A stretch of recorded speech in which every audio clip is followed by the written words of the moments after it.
ஓம் முருகா போற்றி, கந்தா போற்றி, கடம்பா போற்றி, கதிர்வேலா போற்றி, அறுபடை வீடு கொண்ட முருகப்பெருமானை போற்றி போற்றி. என் செல்லமே, உன் மனதில் இருப்பதை அப்படியே சொல்லவா இந்த முருகப்பெருமான்?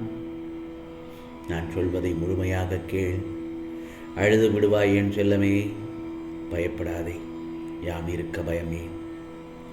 உன் மனதில் இருப்பதை சொல்வதற்கு முன், கேட்பதற்கு முன், ஓம் சரவண பவ, ஓம் சரவண பவ என ஒரு 6 முறை பதிவு செய்து பிறகு நான் சொல்வதை முழுவதுமாக கேள்.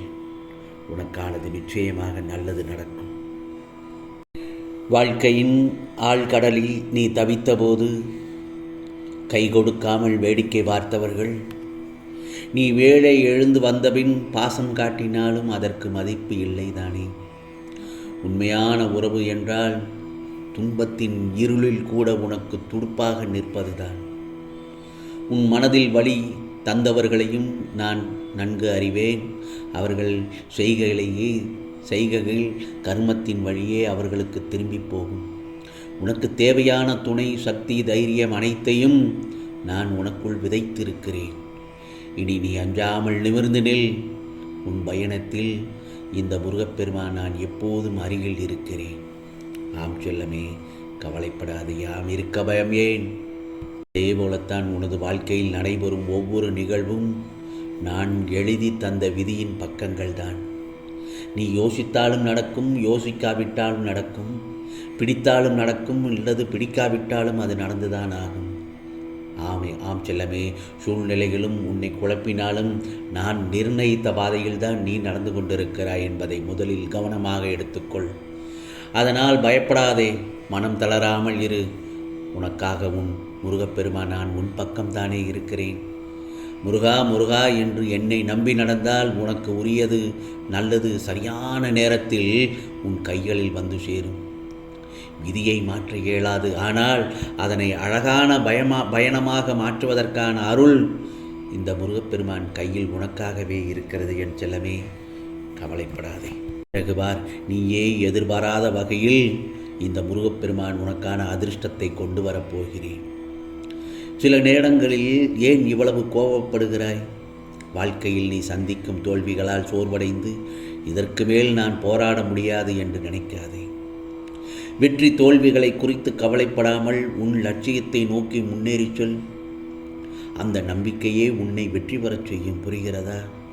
அதே நேரத்தில் ஒரு காரியத்தை செய்யும் முன் என்ன செய்கிறோம், ஏன் செய்கிறோம், எதற்காக செய்கிறோம் என்று தெளிவுடன் செய்தால் அதில் உனக்காக தோல்வியே ஏற்பட்டாலும் அது உனக்கு ஒரு பொருட்டாகவே இருக்காது. அந்த அனுபவமே உனக்கு மீண்டும் ஒரு செயலில் ஈடுபட்டு அதில் இலகுவாக வெற்றி பெற உனக்கு ஏதுவாக இருக்கும்.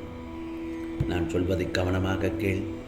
தேவையற்ற எண்ணங்களை சுமக்கும் வரை வாழ்வில் நிம்மதி என்பது சாத்தியம் இல்லாததாகத்தான் இருக்கும்.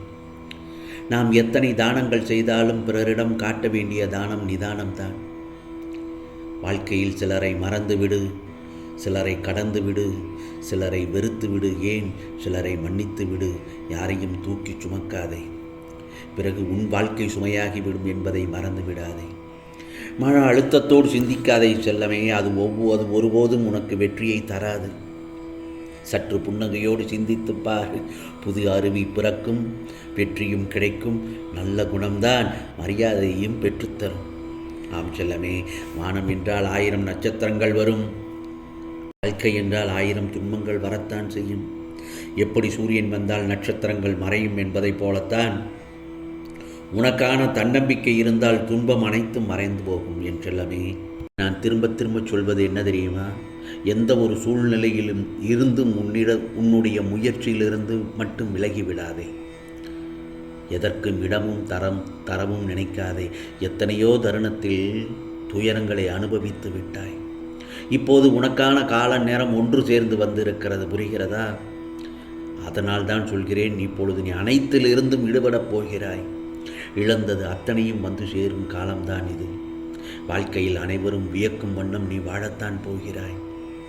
அதற்கான கால நேரம் இதுவேதான் என் செல்லமே.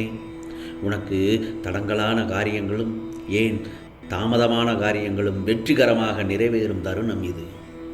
என் செல்லமே, சோதனை காலங்களை எல்லாம் எதிர்த்து நின்று தாண்டி வந்த நீ உன் வெற்றி காலங்களில் சோர்ந்து போய்விடக்கூடாது. உனக்கான கால நேரம் என்பது சர்வ நிச்சயமாய் இதுதான். பல தடைகளை தாண்டி வந்த நீ சந்தோஷ தருணங்களை மட்டும் தவறவிடாதே. உறுதியான நம்பிக்கையோடு இரு. நீ நினைத்தது எல்லாம் உன்னிடத்தில் வந்து சேரும் காலம் இது. இன்று இந்த முருகப்பெருமானின் சத்திய வாக்கை முழுமையாக கேட்ட உனக்கு எல்லாமே ஜெயமாகும். நான் இருக்க பயப்படவே கூடாது. உன்னால் முடிந்த ஒரு ஏழைகளுக்கு அன்னமிடு என் செல்லமே. நிச்சயமாக உனக்கான 2 நாட்களில் இருபரியான உன் காரியங்கள் எல்லாம் வெற்றியில் முடியும். அந்த தருவாயில் தான் நீ இருக்கிறாய். எந்த ஒரு சூழ்நிலையிலும் நீ கடந்து வந்த பாதையை மறக்காதே. உன் முருகப்பெருமான் நான் இருக்கிறேன். உன் கண்களின் முன்னிலையில்தான் நான் அமர்ந்திருக்கிறேன். உன்னுடைய செயல்களின் மாற்றத்தைக் கண்டு என்னை முழுமையாக ஏற்றுக்கொண்டு என்னை காண்பதற்காக துடிப்பாய். முருகனுக்கு அரோகரா என்று பதிவிடு என் செல்லமே. பதிவு செய்து கண்ணை திறந்து பார். அப்போது நான் உன் கண்முன்னே தோன்றும்போது உன்னால் பேச முடியாமல் கண்களில் ஆனந்த கண்ணீர் வழிய வாயடைத்து போவாய். உன்னிடத்தில் நான் இருக்கும்போது எதற்காகவும் ஏன் கலங்கிக் கொண்டே இருக்கிறாய்? கலங்க வேண்டாம். அனைத்திலிருந்தும் உன்னை விடுவிக்கப் போகிறேன். உன்னை வாழ்வில் உயர்த்தி பார்க்கப் போகிறேன் இந்த முருகப்பெருமான். ஆம் செல்லமே, உனக்கு வேண்டியதை செய்ய நான் இருக்கும்போது எவரிடமும் போய் நின்று ஏன் அவர்களிடம் போய் காத்து கொண்டு இருக்க வேண்டாம். உனது தேவையை பூர்த்தி செய்ய இந்த முருகப்பெருமான் நான் இருக்கிறேன். நிழலாக என்றும் நீ செல்லும் இடமெல்லாம் நான் இருப்பேன் என்று உனக்கு மிகப்பெரிய உதவி, நல்லதொரு அதிர்ஷ்டமான செய்தி எல்லாம் உன்னை தேடி வரும் என் செல்லமே. கவலைப்படாதே. சந்தோஷமாக இருக்க பழகிக்கொள் என் செல்லமே. மகிழ்ச்சியாக இருக்க பழகிக்கொள். ஏனென்றால் நடப்பது அனைத்துமே ஏதோ ஒரு காரியத்திற்காக மட்டுமே நடக்கிறது. உனக்கு நல்லது நடந்தாலும் ஒரு காரணம் இருக்கிறது, கெட்டது நடந்தாலும் அதிலும் ஒரு காரணம் இருக்கிறது. வாழ்க்கையை நேர்மையாக உள்ளவனை அழ வைக்கிறது, நேரத்திற்கு ஏற்ப மாற்றி பேசுபவனை வாழ வைக்கிறது. இந்த முருகப்பெருமான் சொல்வதெல்லாம் உண்மைதானே. ஆகவே நமக்கு நாம் நல்லவர்களாக இருந்தால் மட்டும் போதும். மற்றவர்களுக்கு கெட்டவர்களாக இருந்தால் அது நம் குற்றமில்லை. வழி வந்தால் கொஞ்சம் பொறுத்துக்கொள். எல்லோருக்கும் ஒரு காலம் வரும். ஆம் செல்லமே, அப்போது உன்னை ஏளனம் செய்தவர்கள் உனக்கு தலை வணங்குவார்கள் அல்லது தலை குனிவார்கள். ஆம் செல்லமே, இனியோ உனக்கு எல்லாம் சாதகமாக நடக்கப் போகிறது. உனக்கு நல்ல நேரம் தொடங்கிவிட்டது. மகிழ்ச்சியாக இரு. ஆம் செல்லமே, உனக்கானது எல்லாம் நிச்சயமாக நல்லது நடக்கும். நல்லது மட்டுமே நடக்கும். அதுவும் நன்மையாகவே இருக்கும். ஓம் சரவண பவ. ஓம் சரவண பவ. ஓம் சரவண பவ.